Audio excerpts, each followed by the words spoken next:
Hello everyone, Telugu grammar practice bit చూద్దాం. క్రింది వాటిలో వర్గ తృతీయ వర్ణములు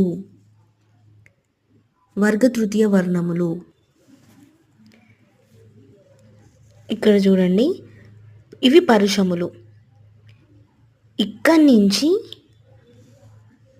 ఇవి వర్గయుక్కులు, మహాప్రాణాలు అంటారు. వీటిని సరళాలు, ఇవి అనునాసికము. ధృత ప్రాకృతికం కాని మాట కంటే బాలుడు, నేను, తాను. ఆప్షన్ 2 బాలుడు. నెక్స్ట్ క్వశ్చన్, ముఖ యంత్రంలో ధ్వని పుట్టే పై భాగాలను ఏమంటారు? కరణం. Option 4 correct.